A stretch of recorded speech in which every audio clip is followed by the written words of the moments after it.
really wonderful and dynamic introduction.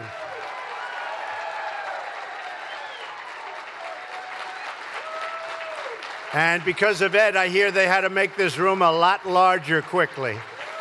So that's great. Thank you very much. Thank you, folks. And really, Ed's dedication and leadership and devotion to our country has really been spectacular. We appreciate it very much. I'd like to begin by providing a quick update on our economy. I don't think too many people in this room will be upset, but the stock market hit today 23,000.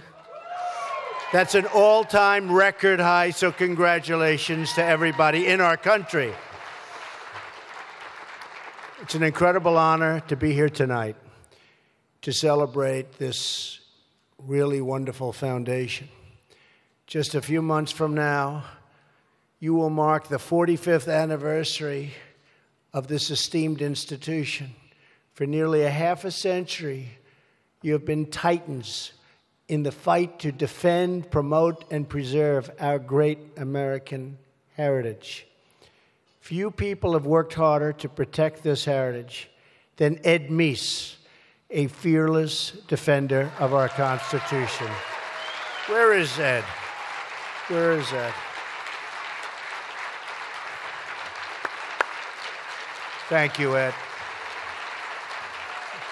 And Mrs. Meese, thank you very much. Thank you. Thank you.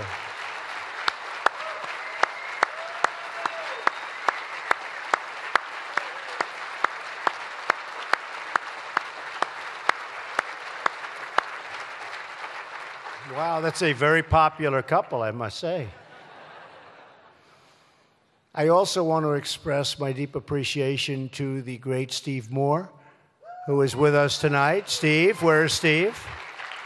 Steve has been fantastic. We've been working long and hard together. We're thrilled to be joined by many distinguished guests, including Senator Joni Ernst and Congressman Ron DeSantis. Please set up. Where's Ron? Ron DeSantis. Thank you, Ron, for everything. And thank you, Joni. Thank you, Joni. Thanks, Ron. Finally, I want to express our gratitude to Kay James, Bill Walton, and the dedicated scholars and staff at the Heritage Foundation. Thank you very much. Thank you. Great job. Everyone here tonight understands a core truth, that for America to have confidence in our future, we must have pride in our history. As Americans, we have inherited a special legacy of freedom, culture, laws, traditions, and values. Your organization is named the Heritage Foundation because you understand that our glorious heritage is the foundation of everything we hope to achieve. You understand that human progress must be built upon a firm foundation of timeless truths. These truths are immortalized in our founding documents. And the most important truth our founders understood was this: freedom is not a gift from government. Freedom is a gift from God.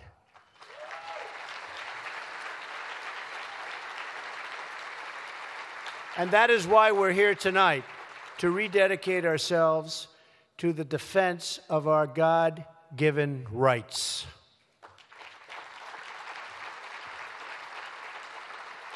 We're here to ensure that we defend this legacy from any threat, foreign or domestic, that would seek to weaken our values, diminish our freedoms, or dissolve the bonds that hold us so strongly and firmly together. As our nation has responded in recent weeks to a series of heartbreaking tragedies, from the catastrophic storms to the devastating wildfires to the horrific mass shooting in Las Vegas, we are reminded that no destructive force on earth is stronger than the courage, character, and love of the American people.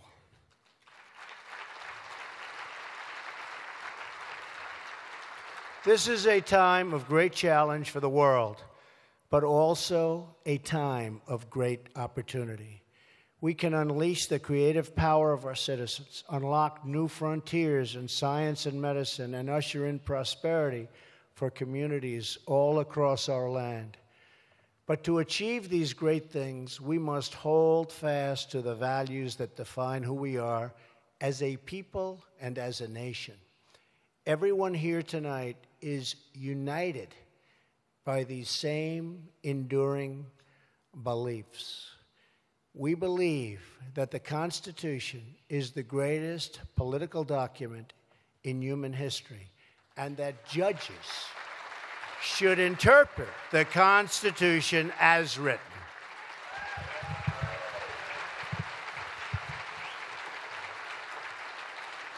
We believe we should preserve our history, not tear it down.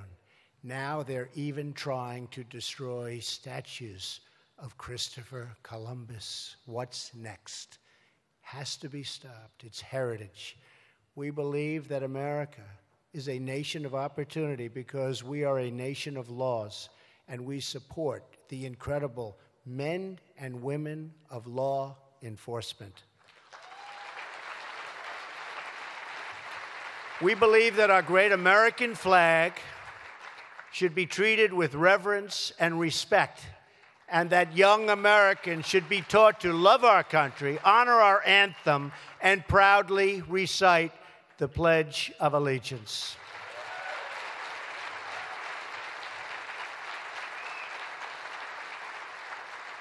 We believe that strong nations must have strong borders, and that our most important job is to serve the needs of America and the American people. That includes common sense reforms like cracking down on sanctuary cities, ending catch and release, and very importantly, ending chain migration. The loyal, hardworking citizens of our country deserve a government that shows them the same loyalty in return. Finally, we believe that the basis for international security and peace is mutual cooperation among independent and sovereign nations. This is the message I delivered in my address to the United Nations. I told the leaders in that hall that just like I expect, and we all understand this, and they finally understand it because there was a great misunderstanding, that just like I expect them to put the needs of their countries first, I will always put the needs of our country first.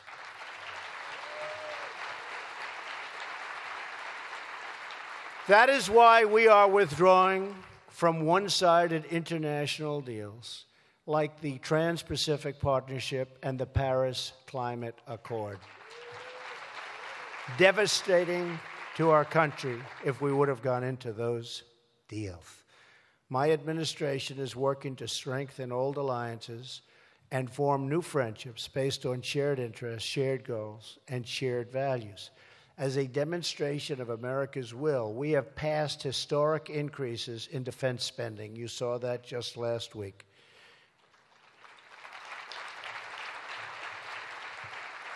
Because, as Ronald Reagan said, we believe in peace through strength.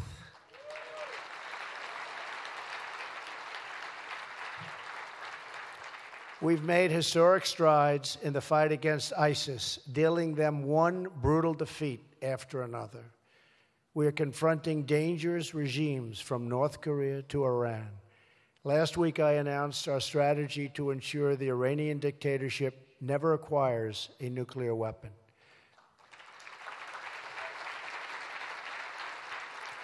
And we have imposed tough terrorism sanctions on Iran's Islamic Revolutionary Guard Corps. I also canceled the last administration's one-sided deal with the communist Cuban regime, and we will not lift sanctions until political and religious freedoms are restored for the Cuban people.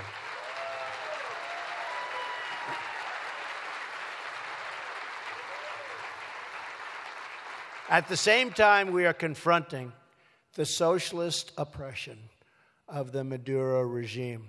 The problem in Venezuela is not that socialism has been poorly implemented, but that socialism has been faithfully implemented. We stand in solidarity with the people of Venezuela in their struggle for freedom. Here in America, we are strengthening our own freedom by appointing judges to the bench who will support and defend the Constitution of the United States.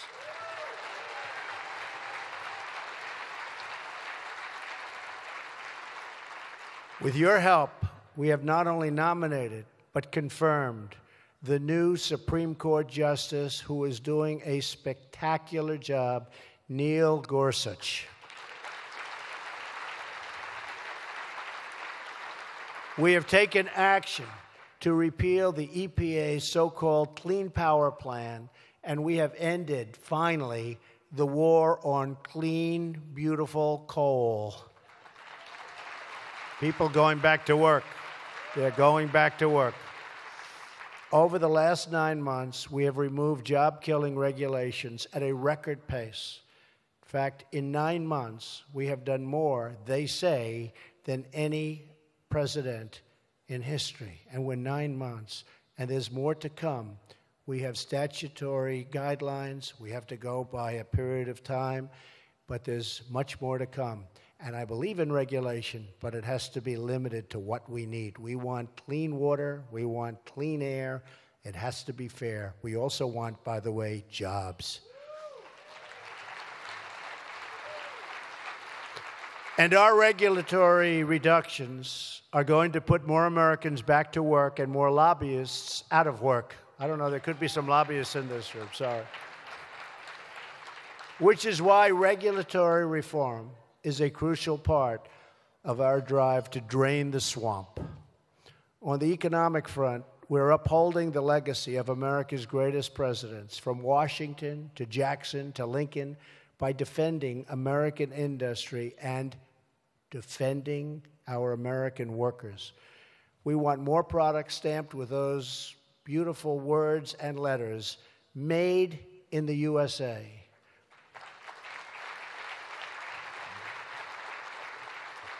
To restore opportunity and freedom, we must continue our campaign to repeal and replace the disaster known as Obamacare.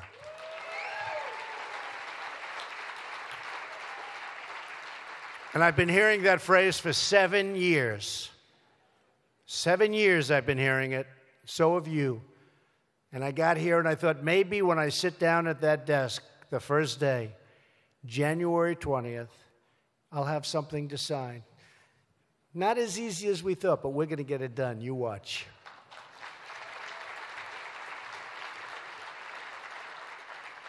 And I'm pleased that Democrats have finally responded to my call for them to take responsibility for their Obamacare disaster and work with Republicans to provide much-needed relief to the American people.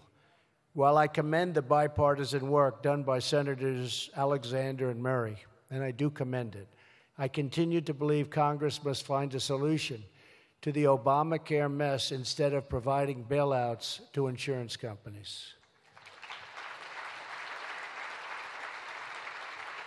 After many, many years of government obstructing job creation, you have now an administration that promotes job creation and celebrates the dignity of work.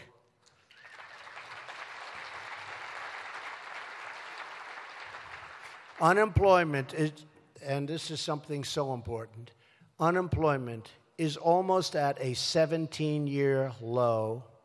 GDP growth reached more than 3.2% last quarter, and people said it would take years to get there. Manufacturing confidence is at record levels, but our country and our economy cannot take off like they should and like it should unless we transform America's outdated, complex, and extremely burdensome tax code.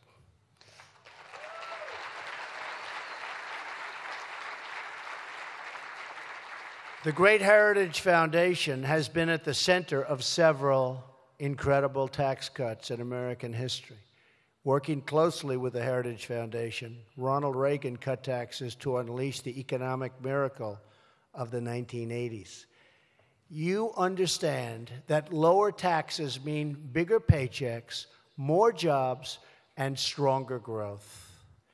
At the heart of our plan is a tax cut for everyday working Americans.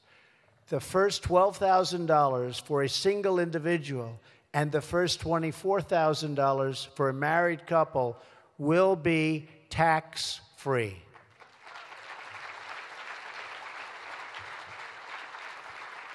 We are nearly doubling the zero bracket, and we substantially increase the child tax credit for working families, which so many people want, including my daughter, Ivanka. To save Americans precious time and money, we are also simplifying the tax code. Under our framework, the vast majority of families will be able to file their taxes on a single sheet of paper.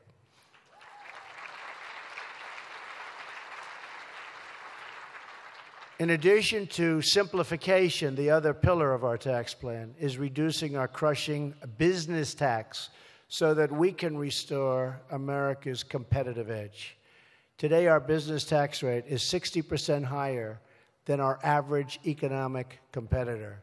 This is a giant self-inflicted economic wound. That is why we will cut the corporate tax rate from 35% all the way down to not more than 20%, way below our average competition out there in this very competitive world. And for small businesses that file taxes as sole proprietors, S corporations or partnerships, we will cap the top tax rate at a maximum of 25%.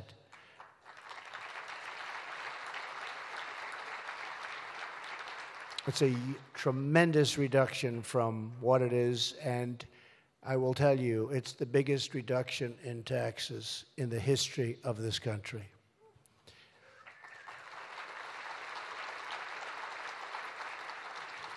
For the more than 30 million American small businesses in America, our plan cuts their top marginal rate by about 40%. This will be the lowest top marginal rate and income tax rate for small and medium-sized businesses in more than 80 years. To maximize job creation for at least the next 5 years, we will allow our companies and our manufacturers to expense the full cost of new equipment in the year they buy it. 1 year, it's written off.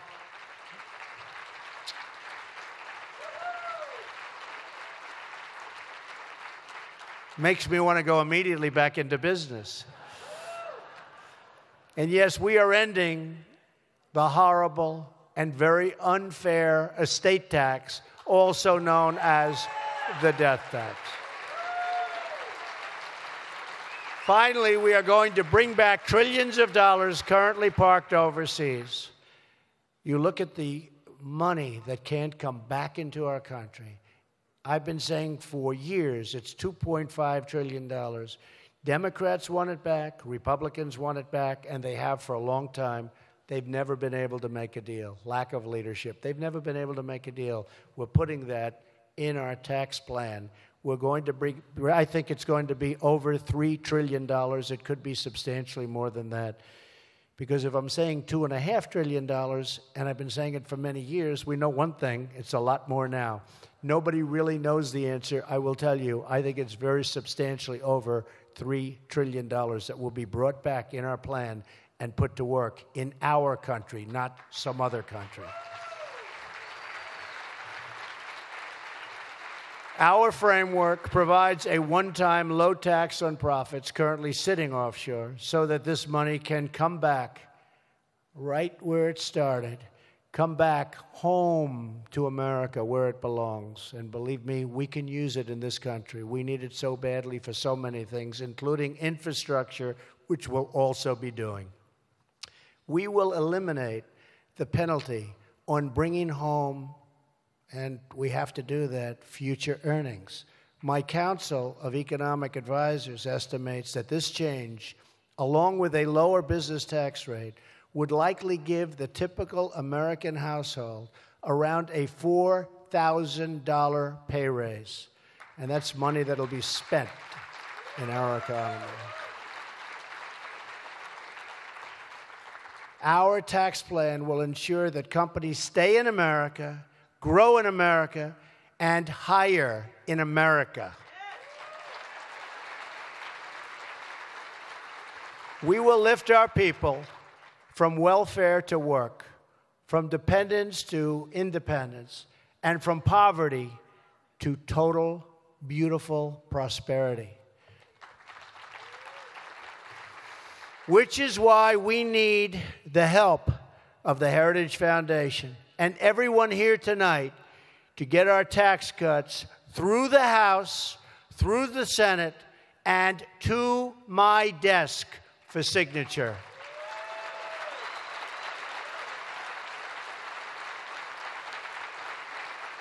So you've got to call up your local senator and say, Senator, don't give him a hard time. Don't give him a hard time. It's going to be hard getting the Democrats because they're obstructionists and they vote in blocks. But if we get the Republicans we need, which is virtually every single one of them, because that's what we need, we will get that largest tax cut in the history of our country. And you will see things happen like have never happened before. We will have employment, we will have jobs, we will have companies moving back into our country, and we certainly won't have companies leaving anymore, that I can tell you. So get your senator, call your congressman. You don't have to call Ron. I think Ron's okay, right, Ron? You're okay? Good. Ron's good. Most of them are good. But there are a couple. I think we're going to get there, Ron. Ron is incredible. So let's give our country the best Christmas present of all. Massive tax relief. And speaking of Christmas, yes? You want to hear it? Speaking, I'm talking about Christmas present. I'll give you a bigger Christmas present. You're going to be saying Merry Christmas again, okay? You're going to say Merry Christmas. You know, you go to the stores, and they have the red walls, and they have the snow, and they even have the sleigh and the whole thing. They don't have Merry Christmas. They don't have Merry Christmas. I want them to say, Merry Christmas, everybody. Happy New Year, happy holidays, but I want Merry Christmas. We're going to say it again. It's happening already. You know it. You know it's happening again. This is our chance to truly make a difference. This is our opportunity to unleash a new middle-class miracle. This is our once-in-a-generation opportunity to revitalize our economy, revive our industry, and renew the American dream. The Heritage Foundation can once again help make history by helping to take this incredible idea, this proven idea, this tax cut, making it a reality for millions and millions of patriotic Americans. We know that when the hardworking people of this country huddle in the break room, at the rest stop, or at the end of a long shift, they take pride in knowing that the projects they work and the products they make aren't just building business. They're building families and communities, and most of all, they are building this nation that we all love so much.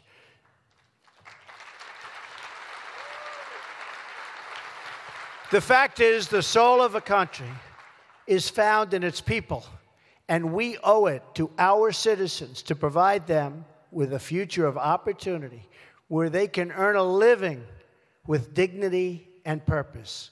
We want every parent to be able to care for their children, and we want every child to know a future opportunity and we want them to have security, and we want them to have hope. We have it in our power to build this future together, and we will build upon the firm foundation of our great American heritage. As long as we remember who we are and what we are fighting for, then we will never, ever fail. And as long as we have pride in our country, confidence in our future, and faith in our God, then our best days are yet to come. Our values will endure, our communities will flourish, our people will prosper, and America, the land we love, will thrive as never, ever before. Thank you to the Heritage Foundation.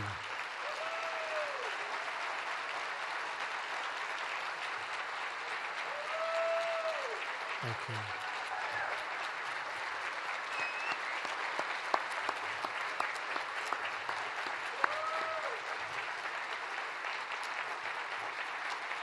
Thank you very much. Thank you very much.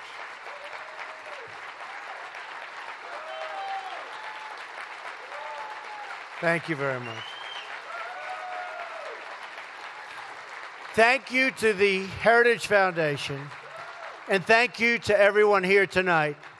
Thank you to every American whose hard work and patriotism makes our country run. And again, God bless you all, and God bless the United States of America. Thank you all. Thank you.